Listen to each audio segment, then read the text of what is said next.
Cette vidéo de dépannage vous aidera à vous familiariser avec les composants du moteur de la WIC 375 et les principes de base d'un amorçage et d'un démarrage approprié de la pompe. Nous nous concentrerons ensuite sur les problèmes potentiels liés au démarrage de la pompe ou à son fonctionnement, ainsi que sur les étapes pour les résoudre. La vidéo ne traite pas de la tête de la pompe. Pour assurer le bon fonctionnement et l'installation de toutes nos pompes, consultez l'onglet Support sur notre site Web, puis cliquez sur les vidéos de la WIC 375. Intéressons-nous maintenant aux principaux composants que nous devons connaître ainsi qu'à leurs emplacements respectifs. Interrupteur d'allumage. Manette d'accélération.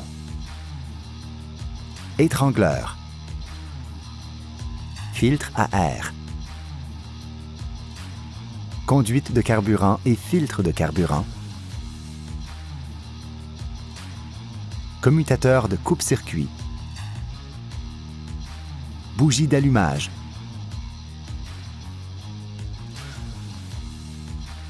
Vis de réglage du carburateur.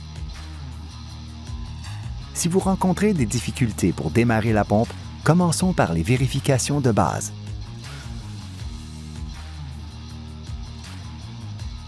Vérifiez que l'interrupteur est en position ON. Manette d'accélération en position de démarrage.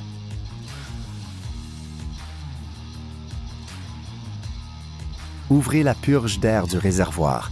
C'est une étape essentielle, mais souvent négligée. Avant de raccorder la conduite de carburant à la pompe, il est important d'amorcer la conduite de carburant du réservoir en purgeant l'air dans le filtre, la poire d'amorçage et la conduite de carburant. Ici, nous utilisons un raccord Chrysler, mais peut-être Mercury ou autre, mâle, pour faciliter la circulation du carburant dans le réservoir en pressant la poire d'amorçage. La poire d'amorçage et le filtre à carburant doivent être maintenus en position verticale, comme sur la vidéo, afin d'éliminer l'air. Branchez maintenant la conduite de carburant à la pompe et continuez à amorcer la conduite jusqu'à ce que le carburant s'écoule à travers le filtre à carburant de la pompe jusqu'au carburateur. À ce stade, arrêtez l'amorçage ou vous risquez de noyer la pompe. L'amorçage est maintenant terminé. Pour un moteur à froid, fermez l'étrangleur en position de marche. N'oubliez pas d'ouvrir l'étrangleur une fois que le moteur a démarré ou que le premier allumage s'est fait entendre. Sinon, le moteur risque d'être noyé.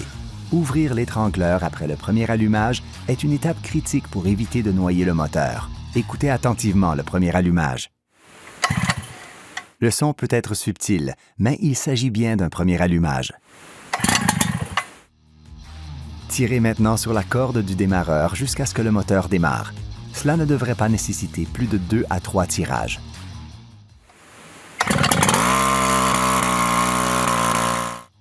Laissez une courte période de réchauffement et ajustez la manette au besoin. Souvent, le noyage est causé par l'étranglement d'un moteur à chaud, un oubli d'ouvrir l'étrangleur après l'allumage initial ou par le fait d'étrangler un moteur chaud au mauvais moment.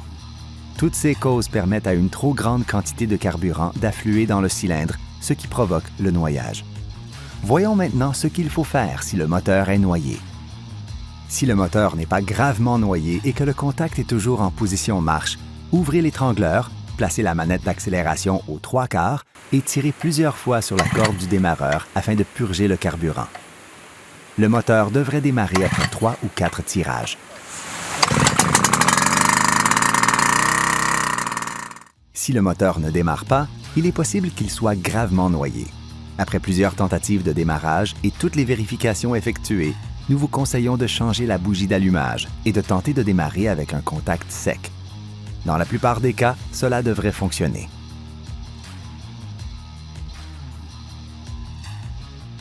Le filtre à air doit être régulièrement vérifié et remplacé au besoin. Un filtre encrassé peut empêcher le moteur de démarrer ou causer un arrêt après une courte période de fonctionnement.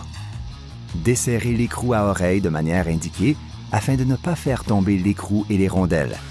Retirez le filtre et remplacez-le au besoin. Il est important d'observer le flux de carburant à travers le filtre pendant l'amorçage et le fonctionnement. Remplacez le filtre s'il semble sale ou si vous observez un débit insuffisant.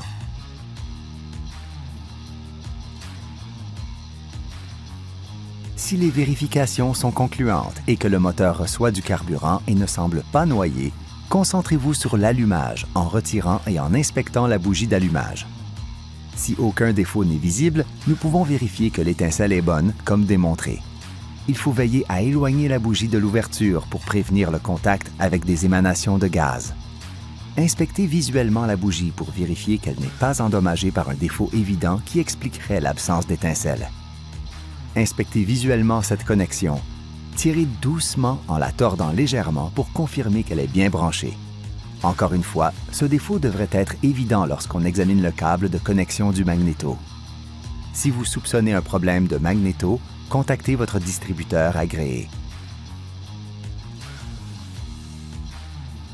Le coupe-circuit permet de protéger le moteur en provoquant son arrêt en cas de surrégime, par exemple en cas de perte de liquide d'amorçage. Ce phénomène rare doit être exclu si le moteur reçoit de l'air, du carburant, une bonne étincelle et si toutes les autres vérifications sont concluantes. Pour le confirmer, retirez la connexion du coupe-circuit et répétez la procédure de démarrage. Sachez que la déconnexion du coupe-circuit désactivera la protection contre la survitesse et que le moteur ne sera plus protégé contre la perte de liquide d'amorçage. Il est déconseillé de faire fonctionner la pompe lorsque le coupe-circuit est déconnecté. Cette procédure ne doit servir que d'étape diagnostique. C'est pourquoi nous ne recommandons pas de démarrer la pompe si le coupe-circuit est désactivé.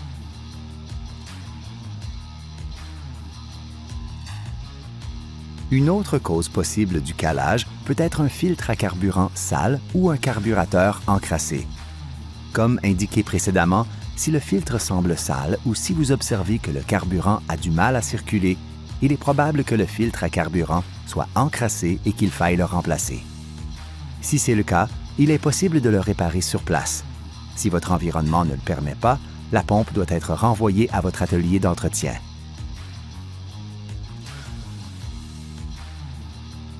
Le réglage du carburateur peut être une autre cause possible du calage du moteur.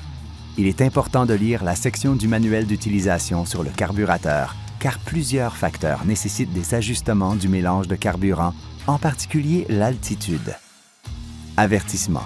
Un mauvais réglage des vis du carburateur peut entraîner des dommages graves et permanents du moteur.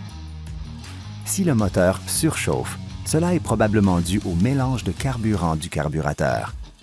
Reportez-vous au manuel d'utilisation portant sur les réglages du carburateur. Un pare-étincelle encrassé peut également faire caler le moteur.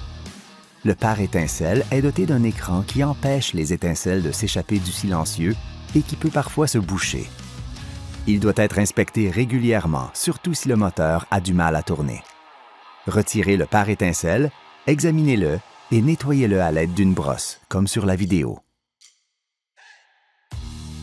Utilisez un carburant de haute qualité à indice d'octane 87 ou plus et de l'huile pour moteur 2 temps, conforme à la norme API TC JASO FD, et mélangez l'essence à huile dans un ratio de 40:1. Pour toute question ou assistance supplémentaire, contactez votre distributeur agréé Mercedes Textile.